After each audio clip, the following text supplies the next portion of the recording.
Do you find it challenging to set up daily routine of your child with autism or any other learning difficulty? As a parent मैं समझ सकती हूँ कितना मुश्किल होता है अपने बच्चों को एक जगह बिठाना और उन्हें कुछ कॉन्सेप्ट सिखाना। आज की इस वीडियो में हमने ऐसे 5 टिप्स शेयर की हैं जिनसे आप अपने बच्चों को इफेक्टिवली पढ़ा सकते हैं, सिखा सकते हैं और उनका डेली रूटीन भी सेटअप कर सकते हैं। अगर आप भी ये जानना चाहते हैं तो आज का वीडियो एंड तक जरूर देखिएगा।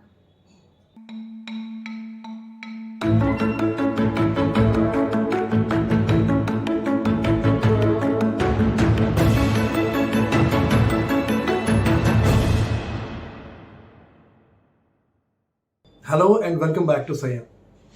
एज पेरेंट्स ऑफ चिल्ड्रन जो लर्निंग डिफिकल्टी या फिर ऑटिज्म से डील कर रहे हैं, हमारे सामने एक बहुत बड़ा चैलेंज होता है कि अपने बच्चे को इफेक्टिवली पढ़ाएं कैसे, चाहे वो एकेडमिक कॉन्सेप्ट्स हो या फिर और ज़रूरी चीज़ें।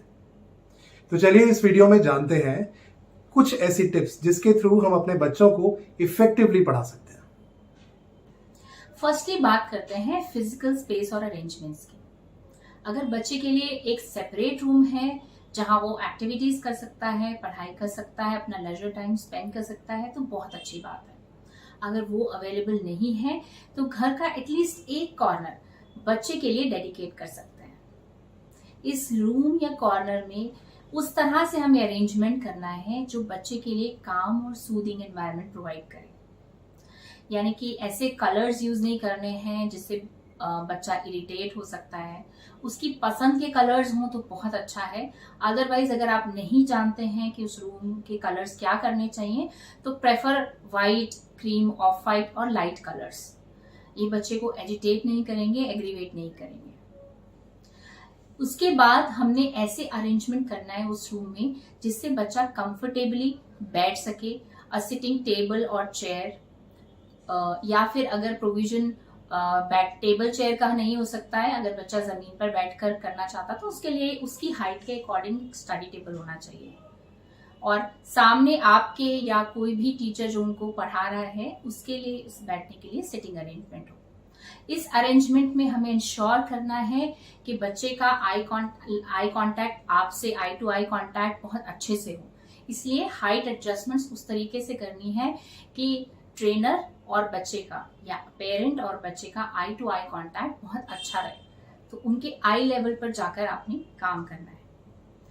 Third and most important thing is environment में लाउड म्यूजिक, बहुत सारे मल्टीपल कलर्स या बहुत सारी चीजें एक साथ नहीं। एनवायरनमेंट जितना नीट होगा उतना ही आसानी होगी बच्चे के साथ काम करने में। मल्टीपल कलर्स या मल्टीपल ऑब्जेक्ट्स अगर एक साथ बच्चे को दिखाई देंगे तो योर चाइल्ड में गेट कंफ्यूज या ये ओवर स्टिमुलेटिंग भी हो सकता है बच्चे के लिए and it may lead to different agitated behaviours और स्टिमिंग बिहेवियर्स। इसलिए एनवायरनमेंट को नीट रखने की जरूरत है और जिन ऑब्जेक्ट्स या जिन चीजों के साथ आज काम करने वाले हैं या आज पढ़ाई करने वाले हैं सिर्फ उतने ही objects at a time display में हो। बहुत ज्यादा चीजें बाहर निकली नहीं हो, बाहर बिखरी नहीं हो तो बहुत अच्छा रहेगा बच्चे के लिए।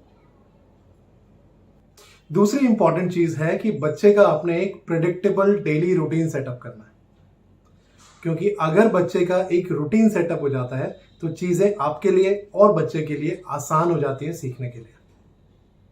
ये रूटीन सेटअप करना सुनने में बहुत आसान लग रहा है, लेकिन इसके लिए सबसे पहले एज पेरेंट्स हम लोगों को डिसिप्लिन होना पड़ेगा।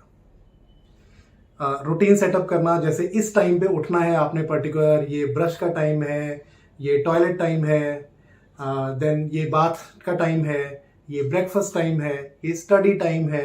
ये सारे के सारे स्लॉट, सारी की सारी चीजें सेट होनी चाहिए और जरूरी है कि डेली उसी समय पर की जाए ताकि बच्चे के लिए एक प्रेडिक्टेबल अपॉर्चुनिटी हो। बच्चा प्रेडिक्ट कर पाए कि अच्छा इस चीज के बाद अब ये होना है, इस चीज के बाद ये होना है, तो वो मेंटली प्रिपेयर हो जाता है।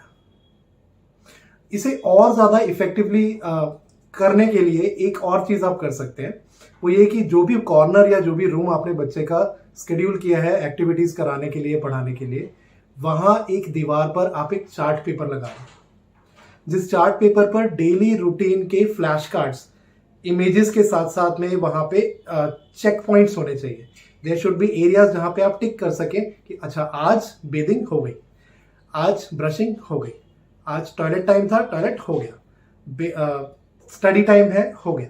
तो आपने क्या करना है, बच्चे के साथ डेली जैसे ही वो एक्टिविटी कंप्लीट होती है, जैसे ही वो काम कंप्लीट होता है, आपने वहां पे एक टिक लगा देना है, सो दैट वो श्योरिटी हो कि हाँ अब ये हो गया।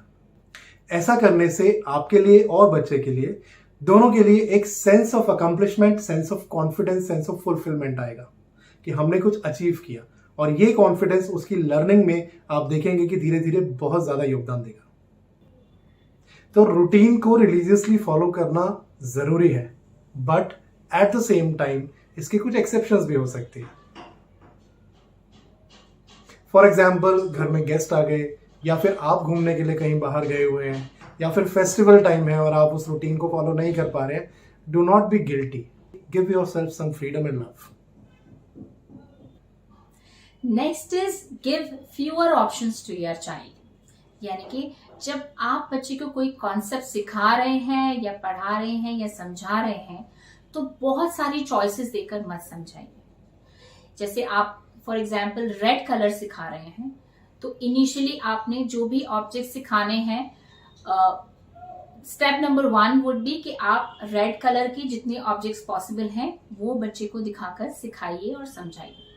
जब एक्टिविटी टाइम में आप बच्चे के साथ थोड़ी कॉम्प्लेक्सिटी को बढ़ा रहे हैं, तो एक स्टेप ऐड कर दीजिए, उसमें येलो कलर या ग्रीन कलर, कोई भी एक कलर एडिशनल आपने रखना है रेड के अलावा। फॉर एग्जाम्पल, आपने रेड एप्पल रखा और येलो बनाना रखा और बच्चे से पूछा रेड कलर के लिए।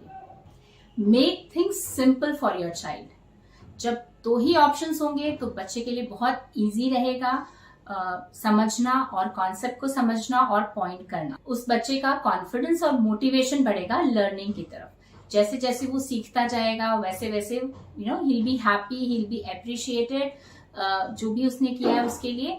तो बहुत सारी चॉइसेस देकर बच्चे को कंफ्यूज हमें नहीं करना है।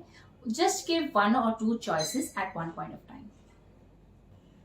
नेक्स्ट इज कि जब आप बच्चे के साथ काम कर रहे हैं तो उस टाइम पे आपने अपनी टोन को बहुत हाई नहीं रखना है। You have to keep a low tone, but साथ में आपने एम्फेसाइज करना है उन शब्दों को जहां पे आप चाहते हैं बच्चे का फोकस आए।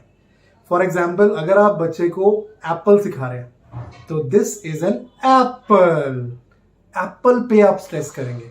अगर आप कलर सिखा रहे हैं, दिस एप्पल इज रेड, तो आपने रेड पे फोकस किया। क्योंकि अगर आप बहुत ज्यादा वॉल्यूम अपना अप रखेंगे या फिर बहुत ज्यादा वेरिएशंस रखेंगे, तो उधर क्या होगा कि बच्चा एजिटेट हो सकता है कि वो इरिटेट हो जाए, हो सकता है वो कंफ्यूज भी हो जाए।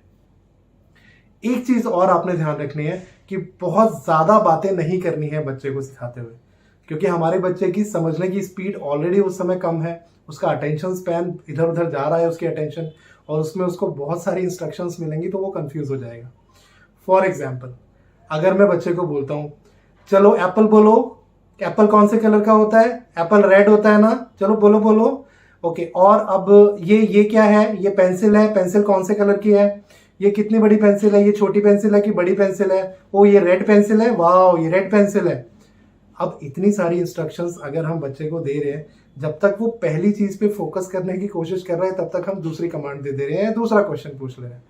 तो हम अपनी तरफ से तो बहुत मेहनत कर रहे हैं, लेकिन हमें ये समझना होगा कि क्या हमारा बच्चा उस इंफॉर्मेशन को गैदर कर पा रहा है, प्रोसेस कर पा रहा है उतनी स्पीड से। So be very precise, slow and subtle while you're training your child। तो धीरे धीरे लो टोन में सही शब्दों पे एम्फेसाइज करके कम शब्दों और कम इंस्ट्रक्शंस के साथ आप अपने बच्चे को पढ़ाएं। Next is do not teach your child if you are stressed or agitated। अगर आप किसी वजह से एजिटेटेड हैं, अपसेट हैं या स्ट्रेस्ड हैं, तो उस टाइम पर अवॉइड कीजिए आप अपने बच्चे को पढ़ाना या उसे कुछ सिखाना। Because as a human being अगर हम अपने इमोशंस उस टाइम पर लेकर बच्चे के पास जाते हैं तो बच्चे पर भी इम्पैक्ट हो सकता है। तो वी वुड सजेस्ट जिस टाइम पर आप स्ट्रेस्ड हैं किसी वजह से, तो take a break. You need to take care of yourself too. उस टाइम पर आप थोड़ा सा रूटीन में चेंज कर सकते हैं। Take a break, get out of your stress, be calm, cool, and then interact with your child. It is very very important कि आप काम हो, और बहुत सारा पेशेंस रिक्वायर्ड है हमारे बच्चों को सिखाने के लिए. So you need to be mentally relaxed and cool before you teach your child. ये एक दिन का जॉब नहीं है, it's every day's task that you need to do. तो अपना माइंड जितना कूल रखेंगे, जितना पॉजिटिव रखेंगे, उतना आपके बच्चे पर पॉजिटिव इम्पैक्ट होगा. अपने बच्चे के साथ काम करते करते आप एक चीज कभी मत भूलिएगा कि आप उसके पेरेंट्स हैं और वो आपका बच्चा है. वो कोई टॉय नहीं है, कोई मशीन नहीं जिसे आपने फिक्स करना है. सो ट्रेनिंग अपनी जगह, पढ़ाई अपनी जगह, लेकिन प्यार अपनी जगह. अपने बच्चे को प्यार देते रहिए, उसके साथ टाइम स्पेंड कीजिए, अनकंडीशनल लव दीजिए उसे. ये याद रखिए कि ये एक दिन की बात नहीं है, ये एक लंबी जर्नी है जिसमें आपने अपने बच्चे को साथ लेकर चलना है और उस पार पहुंचाना है. पेशेंस और प्यार, इसकी ज़रूरत आपके बच्चे को ही नहीं, आपको भी है. So give yourself a lot of patting for the good work that you are doing. Have love and compassion for yourself and your child. और अपने बच्चे का साथ मत छोड़िए, उसका हाथ मत छोड़िए, क्योंकि जो आप अपने बच्चे के लिए कर सकते हैं वो और कोई नहीं कर सकता. See you in our next video soon. Till then, take care. Bye bye. God bless you.